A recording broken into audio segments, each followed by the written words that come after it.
지난주에는 안식년과 안식일에 대해서 말씀을 드렸습니다. 이는 예수님이 십자가를 통하여 율법을 복음으로 바꿔주죠. 그래서 율법 시대를 마치고 복음 시대의 개막을 알리는 것이죠. 그래서 예수님이 십자가에서 율법을 복음으로 바꿔주기 전까지만 율법으로 하나님을 섬기고 그 후에는 복음의 말씀으로 하나님을 섬기라는 그런 의미라고 말씀드렸습니다. 그래서 이렇게 해서 율법에 갇혀있는 자들을 십자가를 통하여 구원해 주실 것을 모형으로 안식일과 안식년을 지키라 말씀하는 것이라고 말씀드렸습니다. 그래서 율법을 십자가에서 바꿔주신 복음의 말씀만 먹으며 율법에서 벗어나 자유를 얻게 된다는 의미가 바로 안식년과 안식일을 지키라고 이렇게 말하는 것이라고 말씀을 드렸습니다. 오늘은 이 말씀에 이어서 또 다른 모형으로 안식년과 안식일을 지키라는 의미와 같은 의미로 이렇게 말씀하고 있는 거예요. 그래서 본문 14절을 보면 이런 말씀하고 있습니다. 너는 매년 3번 내게 절기를 지킬지니라 이렇게 말해요. 3가지 절기를 지키라고 하는데 무교절은 유월절과 같이 붙어 있는 거예요. 그래서 무교절, 맥주절은 오순절을 말해요. 오순절과 또 수장절을 말하는데 예수님이 죽으시고 부활하신 것이 유월절, 무교절이에요. 유월절, 죽으시고 부활하여 율법을 복음으로 바꿔주신 복음의 말씀을 먹음으로 그 말씀만 먹고 있으므로 성령이 오시는 것이 맥주절, 오순절이에요. 성령이 오셔서 깨달아 믿게 하심으로 하나님 나라에 수장된다는 거죠. 이것이 수장절이에요. 그래서 수장된다는 것을 잊지 말라고요. 그런 의미로 3가지 절기를 지키라라고 이렇게 말씀하고 있는 거예요. 그래서 저와 여러분들은 뭐를 먹어야 돼요? 누룩이 없는 복음의 말씀을 무교병만 먹어야 되는 거예요. 그러면 성령이 오셔요. 그래서 우리를 깨달아 믿게 해서 우리를 하나님 곳간에 하나님 나라로 인도해 주시는 거예요. 그래서 우리를 구원해 주신다는 의미가 바로 3가지 절기는 꼭 지켜야 된다는 거예요. 그래서 모든 남자는 여호와께 1년에 한 번씩 이 3가지 절기에 여호와께 나오라라고 그런 의미를 말씀하고 있는 거예요. 이 말씀을 기억하시고 본문 15절에 보면 너는 무교병의 절기를 지키라. 무교절이라고 안 하고 무교병의 절기를 지키라 이렇게 말해요. 내가 내게 명령한 대로 아비벌에 정한 때에 이래 동안 무교병을 먹을지니 이는 그 달에 내가 애굽에서 나왔습니다. 빈손으로 내 앞에 나오지 말지니라 그러죠. 무교절을 지킬 때는 빈손으로 여호와께 나오면 안 돼요. 여러분들 있는 거 재산 다 팔아야 되는 거예요. 그런 의미가 아닙니다. 그래서 무교절은 해가 지기 전인 유월절 양을 잡고 해가 진 그 밤에 그 양의 고기를 모두 불에 구워 먹는 거예요. 이것이 바로 무교병이에요. 이것을 먹는 거예요. 그래서 누룩이 없는 복음의 말씀만 먹는 것이 바로 무교병의 절기를 지키는 거예요. 그래서 누룩이 없는 복음의 말씀만 먹어야만. 즉 유월절 양을 잡고 그 밤에 그 유월절 양의 고기를 물에 삶아서 먹거나 날것으로 먹으면 안 돼요. 그냥 다 불에 구워 먹어야 돼요. 이것이 누룩이 없는 복음의 말씀이에요. 내 죄 때문에 예수님이 십자가에서 죽으시고 부활하셔서 우리가 받을 지옥불의 고통도 받았다고요. 약속의 말씀대로 그것을 다 이루어졌다고요. 이것이 바로 유월절 양의 모든 고기를 불에 구워 먹으라고 하는 거예요. 다른 방법으로 먹으면 물에 삶아서 먹거나 날것으로 먹으면 무교병이 아니라고요. 다른 걸 첨가해서 먹는 거예요. 다른 복음이라고 말하는 거예요. 이러한 의미에서 본문에는 무교절을 지키라 하지 않고 무교병의 절기를 지키라고 말하는데 출애굽기 12장 15절에 보면 이런 말씀하고 있어요. 너희는 이래 동안 무교병을 먹을지니 그 첫날에 누룩을 너희 집에서 제하라. 무릇 첫날부터 7째 날까지 무교병을 먹는 자는 이스라엘에서 끊어지리라 그래요. 첫날부터 누룩을 제거하래요. 그러니까 유월절 양을 잡는 그날부터 어떻게 하라고요? 누룩을 제거하라고요. 그리고 나서 누룩에 들어가지 않은 그 무교병만 먹으라는 거예요. 그래야만 우리는 구원을 받는다고요. 이렇게 말하는 거예요. 근데 여기서 1회 동안이에요. 1회는 뭐예요? 7일 동안 그렇게 먹으라는데 7일은 하나님이 정하신 기간을 말하는 거예요. 하나님이 임의로 정하신 기간이에요. 우리는 그 기간을 몰라요. 그래서 1회 동안이라는 것은 우리가 살아간 인생 동안이에요. 즉 예수님의 재림 때까지 뭐만 먹어야 된다고요? 누룩이 없는 무교병만 먹어야 된다고요. 그래야 진리 말씀만 먹어야 성령이 오셔서 우리를 깨달아 믿게 해서 구원해 주시는 거예요. 근데 거기에 다른 것을 첨가한 유교병을 먹으면 우리는 구원을 받지 못한다라고 말씀을 하고 있는 것입니다. 그래서 무교병과 유교병이 무엇인지 출애굽기 12장 8절과 9절에 보면 이런 말씀하고 있었어요. 그 밤에 유월절 양을 잡고 해가 지면 그 밤이 되는 거예요. 그래서 그때부터 해가 지면 무교절이 되는 거예요. 그래서 그 밤에 그 고기를 불에 구워 무교병과 쓴나물과 아울러 먹되 날것으로나 물에 삶아서 먹지 말고 머리와 다리와 내장을 다 불에 구워 먹으라고요. 좀 전에도 말씀드렸죠. 다 불에 구워 먹는 것은 우리가 범한 죄 때문에 우리는 하나님의 진노의 심판을 받아서 육신이 죽고 그리고 지옥불에 들어가요.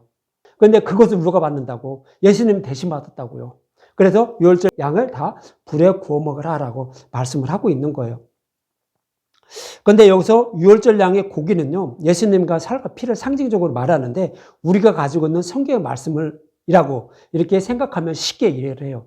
우리가 가지고 있는 성경의 말씀이 예수님의 몸이에요. 그리고 유월절 양의 고기라고요. 근데 이것을 물에 삶아서 먹거나 날것으로 먹는 건 뭐예요? 성경의 말씀을 문자 그대로 보거나 내 속에 내 옳은 대로 해석해서 하나님을 섬기는 거예요. 이것이 다 뭐라고요? 유괴병 누룩을 넣은 거라고요. 그렇게 하지 말라고요. 성경에는 분명히 우리가 어떻게 구원을 받게 되는지 분명히 말씀하고 있어요. 여자의 후손으로 메시아를 보내서 그 우리의 모든 죄를 십자가에 대속해 주시고 지옥불의 고통도 받으시고 이렇게 해서 우리의 모든 죄를 다 없애주시고 그를 믿는 자를 죄가 없는 자로 여겨주셔서 구원해 주신다고요. 이것이 아담과 하와에게 가죽옷을 입혀주신 거예요. 가죽옷을 입는 것은 뭐예요? 복음 말씀 깨달아 믿었다고요. 누가 입혀주시는 거예요? 하나님이 입혀주는 거예요. 하나님이 자기 아들을 십자가에 내어주시고 지옥불의 고통도 받게 하시고 그가 입던 옷을 그것이 가죽옷이에요. 그것을 우리에게 입혀줘요. 우리에게 입혀주신다는 얘기는 복음의 말씀을 깨달아 믿게 한다는 얘기예요. 또 동일한 말씀이에요. 그런데 가죽옷으로 빛나고 깨끗한 세마포 옷으로 이렇게 그냥 바꿔서 다른 모형으로 이렇게 표현해주고 있는 거예요. 그것을 하나님이 입혀주시는 거예요. 우리가 입는 거 아니에요. 하나님이 입혀주셔서 너 내 아들이네? 똑같네 하면서 구원해 주시는 거예요. 죄가 없다고 여겨주셔서 구원해 주시는 거예요. 그렇게 해서 구원해 주신다라고 약속했어요. 그래서 그 약속의 말씀을 믿고 있는 거예요. 그것을 예수님이 십자가에서 다 이루어 주신 거잖아요. 그것만 믿음으로 우리는 구원받아요. 그래서 하나님 말씀하셔요. 예수님 말씀하셔요. 모든 성경은 나에 대해서 기록되어 있어라고 요한복음 5장 39절에 말씀하고 있어요. 너가 성경에서 영생을 얻는 줄 생각하고 성경을 연구하거니와 이 성경이 곧 내게 대하여 증언하는 거라고요. 모든 구약 성경, 신약도 마찬가지고 예수님이 어떻게 십자가를 통하여 약속의 말씀을 이루어 주셔서 우리를 구원해 줄 것인지 이걸 모형과 그림자로 이걸 설명하고 있었다고요. 근데 그렇게 수천 년 동안 성경 연구하고 하나님을 섬기는 자들이 어떻게 약속하신 메시아가 오셨는데 그것도 모르냐고 하는 거예요. 그래서 모든 성경 뭐로 풀어라? 십자가로 풀으라고요. 그것이 뭐예요? 다른 거 안 넣고 십자가로 풀어서 주는 것은 먹는 것이 뭐예요? 무교병을 먹는 거예요. 근데 거기서 다른 거 첨가한 거. 예수님 믿으니까 잘 먹고 잘 자서 병도 안 걸리죠. 근데 난 부자가 되죠. 내가 원하는 거 다 얻죠. 이게 뭐예요? 누르게 들어간 유교병이에요. 이거 먹지 말라고요. 예수님도 그렇게 말씀하고 있는 거예요.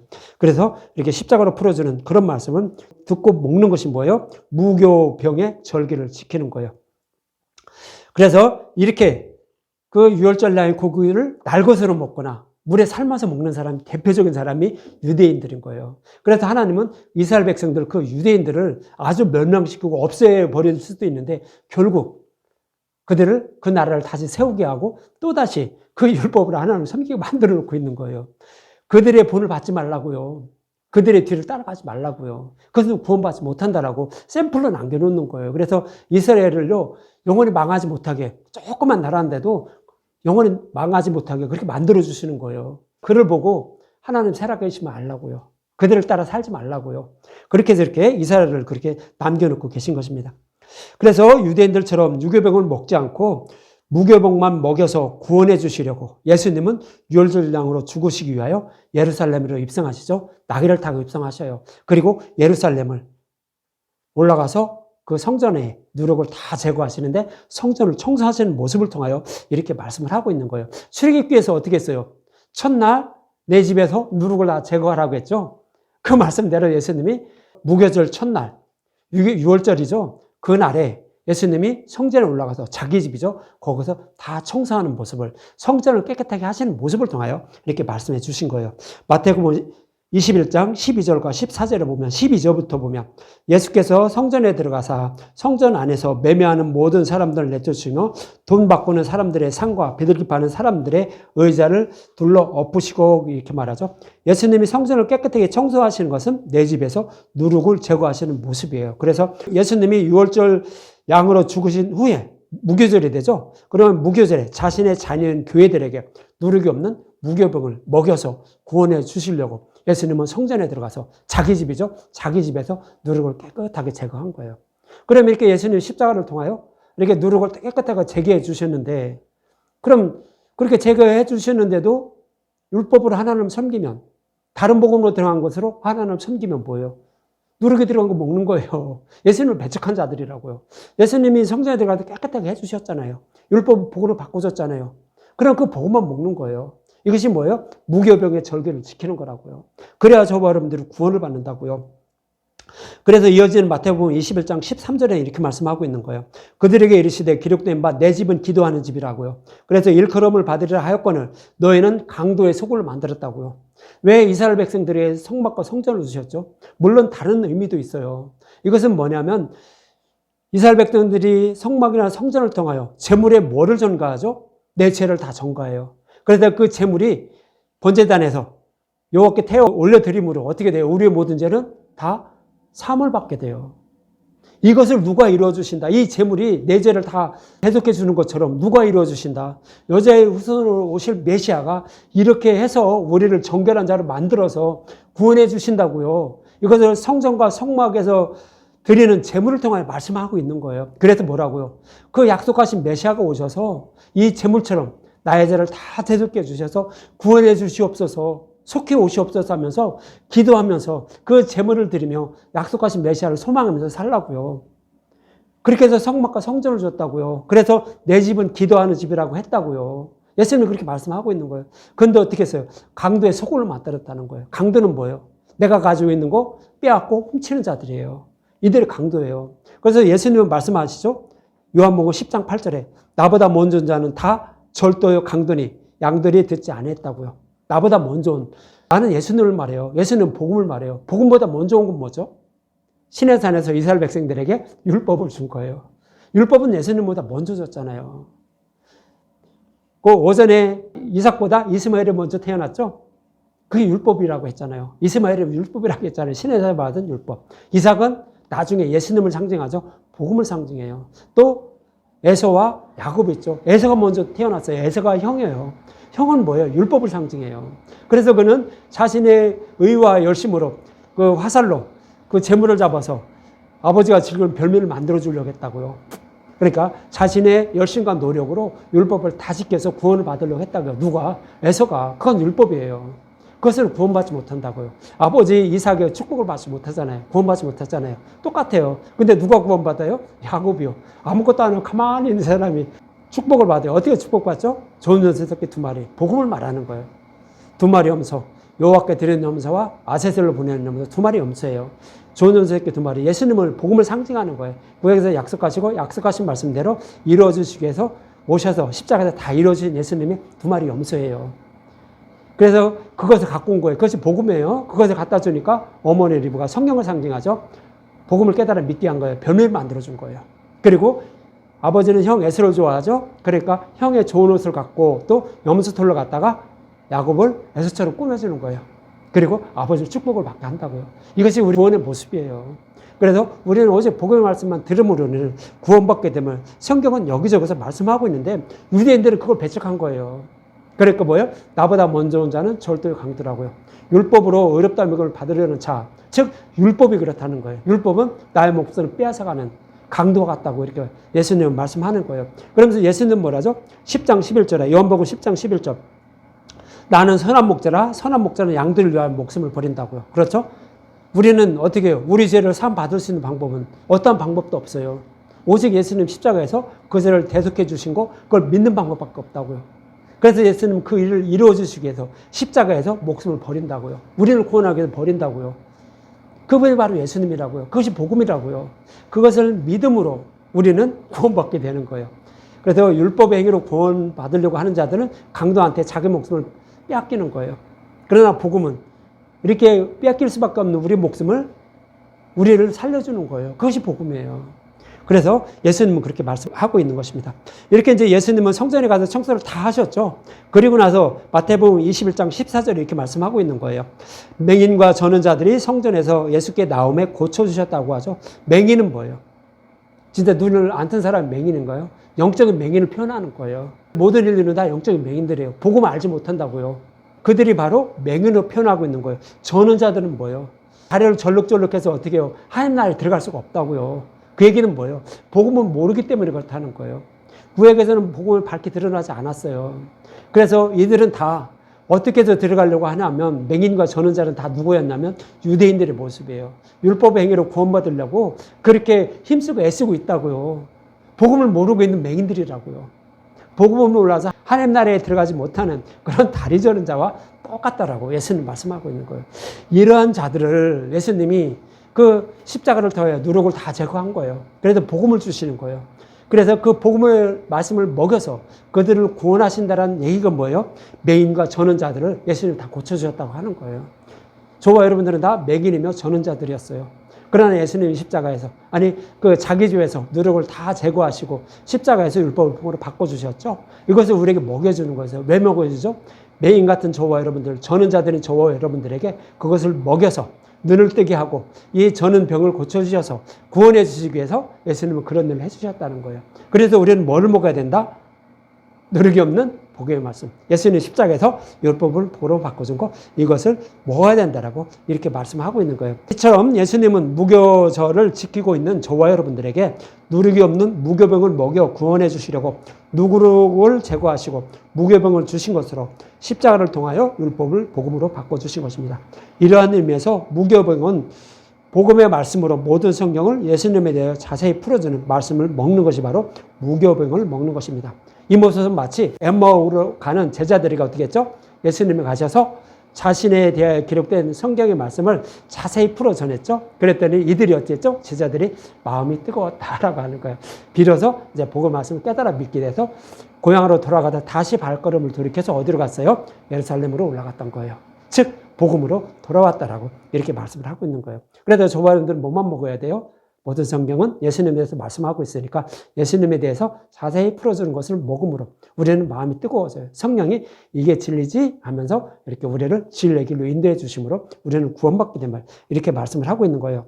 이렇게 예수님이 십자가를 통하여 주신 복음의 말씀만 먹는 것이 무교병을 먹는 것이며 빈손으로 여호와께 나가지 않는 거예요.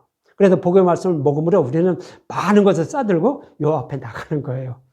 무슨 말씀인지 아시겠죠? 그래서 빈손으로 나오지 말라는 얘기는 뭐를 재물을 많이 갖고 오라는 얘기가 아니에요.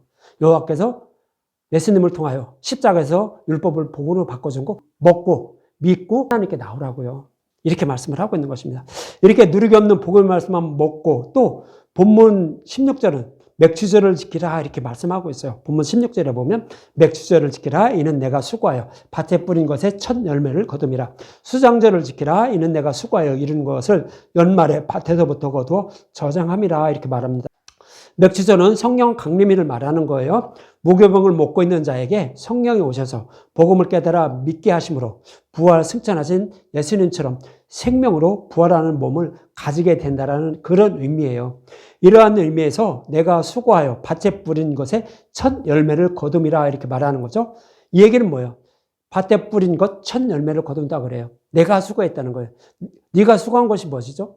예수님이 십자가에서 하늘의 밀이 되어서 땅에 떨어져 죽었어요. 그리고 많은 열매를 맺고 그것을 밭에다 뿌렸어요.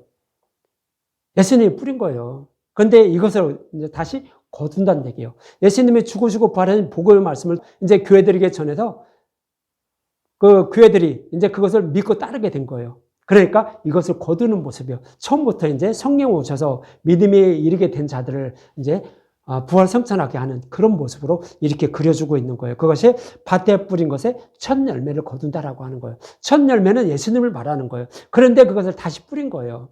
성령 오심으로 제자들을 통하여 어떻게 되죠? 복음의 말씀을 땅끝까지 전하게 하죠. 그러면서 이제 거기서 깨달아 믿은 자들을 거두는 하나님의 백성으로 삼는 그런 모습을 그려주고 있는 거예요. 그래서 밭에 뿌린 것에 첫 열매를 거둠이라 이렇게 말하는 것입니다. 실제로 예수님의 제자들은 3년 동안 예수님께 복음의 말씀을 가르침을 받았어요. 진리의 말씀만 듣고 먹었다고요. 3년 동안 먹었어요. 그런데 성령 오시고 전에 제자들의 모습은 어떻게 했죠? 예수님 십자가에서 죽으시고 부활하시니까 안 돼요. 죽으면 안 돼요 하죠. 복음을 깨달아 믿지 못했다는 거예요. 3년 동안 진리의 말씀을 예수님께 친히 들었는데도요. 들어도 예수님을 3번 부인한다고 했죠. 부인해버렸어요. 이 얘기는 뭐예요?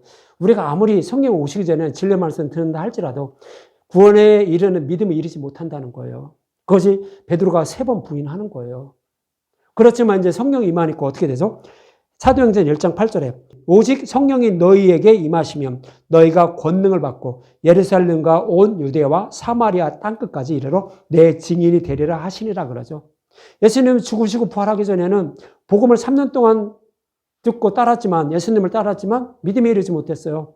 그러나 이제는 성령 오심으로 권능을 입는다는 거예요. 권능을 입는다는 건 뭐예요?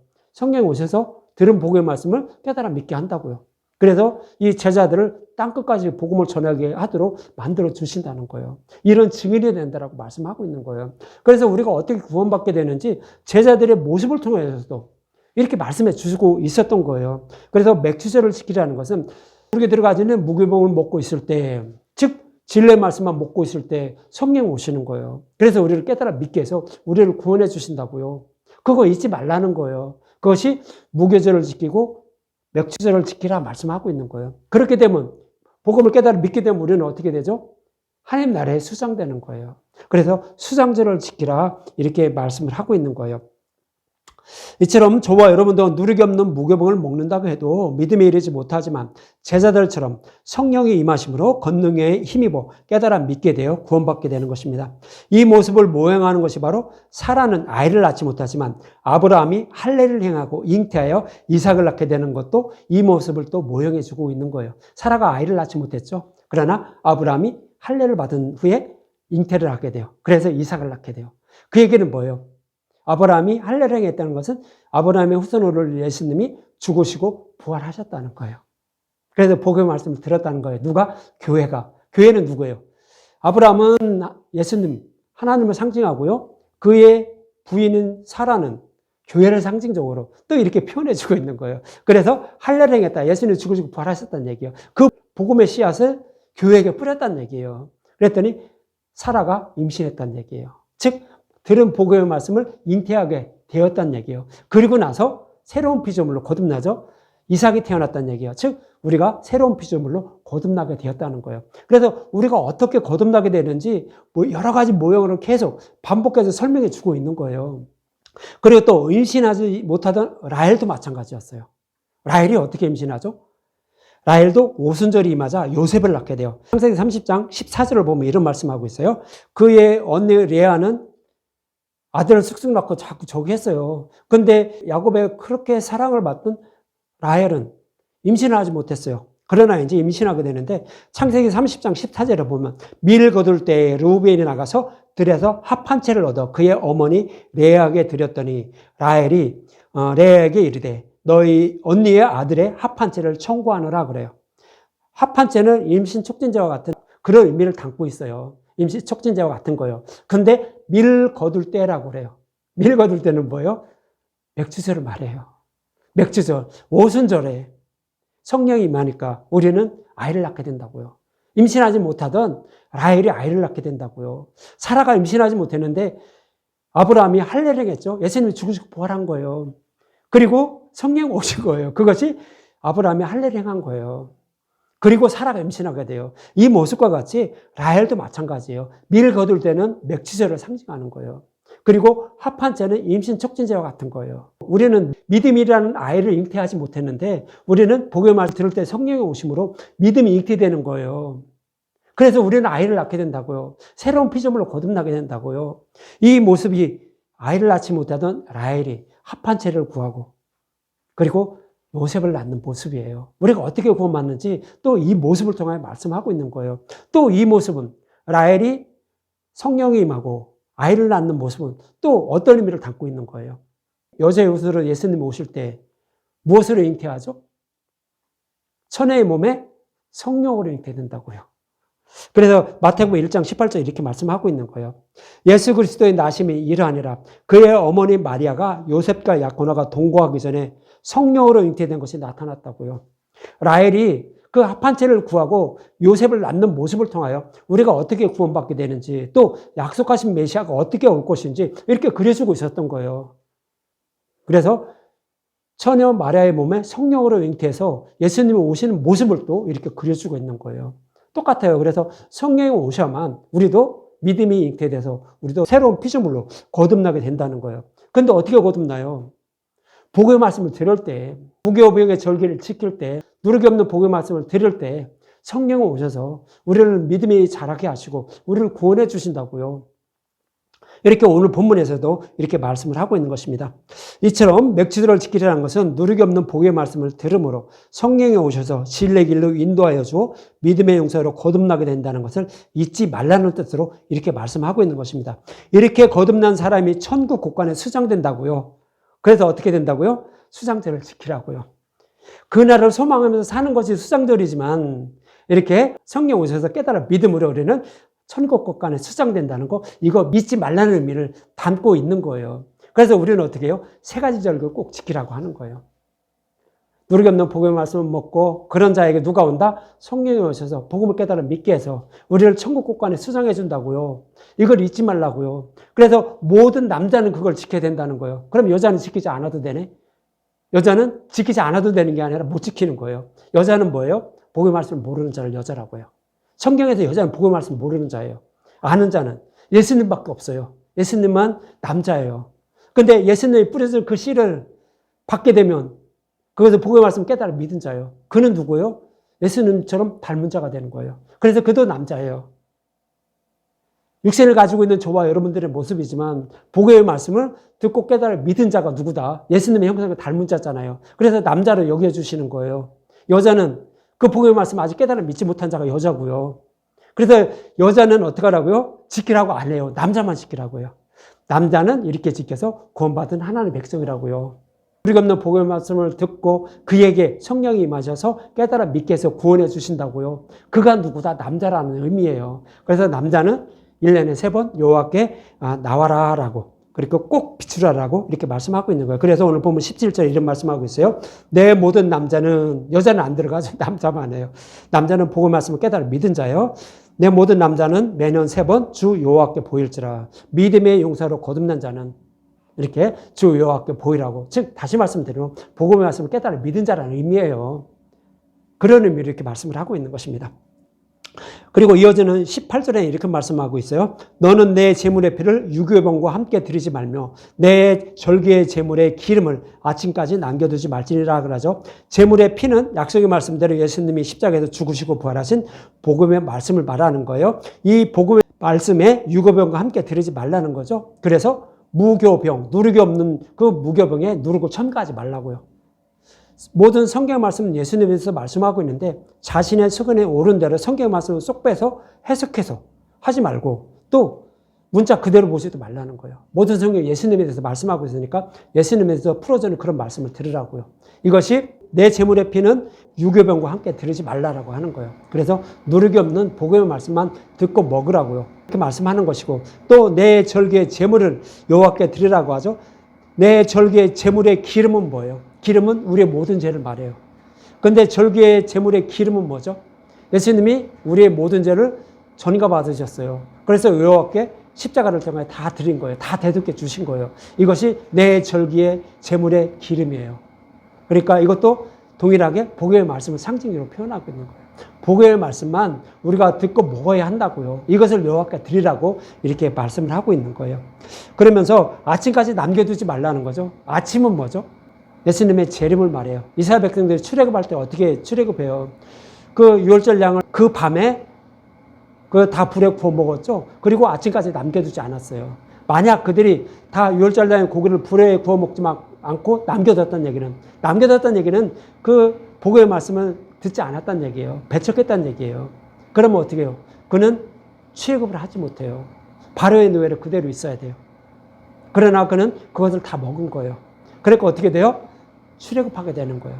그래서 예수님의 재림 때를 말하는 것이 아침이에요. 그거 되기 전에 복음의 말씀을 듣는 즉시 우리는 그 복음의 말씀을 먹고 믿어야 한다라고 이렇게 말씀을 하고 있는 것입니다. 그러면서 19절에 이런 말씀하고 있죠. 내 토지에서 처음 거둔 열매의 가장 좋은 것을 가져다가 너희 하나님 여호와의 전에 드릴지니라. 너는 염소 새끼를 그 어머니의 젖으로 삼지 말지니라 그러죠. 내 토지에 처음 거둔 열매에서 가장 좋은 것은 뭐예요? 예수님 십자가에서 율법을 복음으로 바꿔준 거예요. 우리가 가지고 있는, 내가 소유하고 있는 가장 좋은 거 여호와께 드렸는 얘기가 아니에요. 어떤 분들은 그것을 드려야 된다고 이렇게 해석하는 사람들이 있어요. 아니요, 이것은 아니에요. 다 예수님에 대해서 말씀하고 있는 거예요. 그래서 처음 거둔 열매 가장 좋은 것은 예수님이 십자가에서 죽으시고 부활하셔서 하나님이 처음으로 거뒀잖아요. 천년작 한 달을 여호와께서 가져가셨잖아요. 여호와께 드린 거잖아요. 이거 드리라고요. 그러니까 복음의 말씀을 우리가 믿어야 된다는 얘기예요. 이것이 처음 거둔 열매의 가장 좋은 것을 가져다가 여호와께 드리라고 말하는 거예요. 즉 십자가에서 율법을 복으로 바꿔준 거 이거 반드시 드려야 된다는 거예요. 하나님은 그것만 기뻐하신다는 거예요. 그리고 나서 또 너는 염소 새끼를 그의 어미 젖으로 삼지 말라 그러죠. 염소 새끼는 뭐예요? 아직 새끼니까 아이가 자라지 못한 거예요. 율법에 갇혀있는 자들이에요.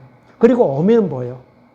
복음 전도자를 말하는 거예요. 지도자를 말하는 거예요. 말씀을 전하는 그 복음을 전도하는 자, 즉 하나님의 말씀을 대언하는 자예요. 이런 자는 어떻게 하라고요? 어미젖. 어미젖은 뭐예요? 젖은 뭐를 상징한다고 했죠? 히브리서 5장 12절. 때가 오래되었으므로 너희가 마땅히 선생이 되었을 터인데 너희가 다시 하나님의 말씀의 초보에 대하여 누구에게서 가르침을 받아야 할 처지니 담담한 음식을 못 먹고 젖이나 먹어야 할 자라고요. 그러니까 젖은 뭐예요? 율법이에요. 아직 율법에 갇혀 있는 자들에게 어미젖인 그 율법으로 그들에게 전해서 말씀 전도자는 그들에게 율법으로 전해서 그들을 죽이지 말라는 거예요. 그러니까 어미젖을 그걸 삼지 말라고 하는데 그래서 말씀 전도자는 오직 뭐만 전해야 돼요? 율법을 전해야 돼요? 복음을 전해야 돼요. 예수님 십자가에서 율법을 복음으로 바꿔준 거 이거 복음만 전하라고요. 누르기 없는 것만 전하라고요. 모든 성경을 십자가로 풀어줘서 그것만 전하라고요. 그걸 전하지 않고 다른 것을 전하면 어미젖으로 염소 새끼를 삶아버리는 거예요. 즉 율법으로 그를 먹이고 있다고요. 그래도 결국 그는 복음을 알지 못해서 구원받지 못한다고요. 그렇게 하지 말라라고. 너는 염소 새끼를 그의 어미젖으로 삼지 말라 하는 거예요. 어미젖은 율법을 말하는 거예요. 어린아이들에게 어머니가 뭐를 먹여요? 젖을 먹이죠. 근데 그가 자랐나요? 구원받지 못하는 거예요. 아직 성인이 되지 못해서 세상 나가서 살아가지 못한다고요. 그래서 그 젖을 먹이다가 나중에는 뭐를 먹여요? 좀 더 자라면 단단한 음식, 밥을 먹이잖아요. 그것처럼 그에게 율법을 먹이다가 이제 복음의 말씀을 먹이란 얘기예요. 그러니까 율법으로 구원받으려고 생각하고 하지 말고 오직 진리의 말씀만 먹여서 모든 성경을 십자가로 풀어주는 그런 말씀만 먹이라는 거예요. 문자적으로 그냥 그대로 먹이지 말고 자신의 성경에 옳은 대로 먹이지 말고 오직 모든 성경을 십자가로 풀어서 이렇게 먹이라라고 이렇게 말씀을 하고 있는 것입니다.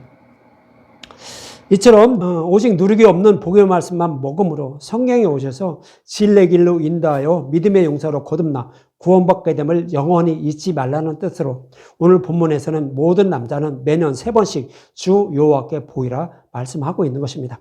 여러분들 이 말씀을 잊지 마시고 오직 누르기 없는 복음의 말씀만 듣고 먹어서 생명을 얻는 저와 여러분들이 되셨으면 합니다.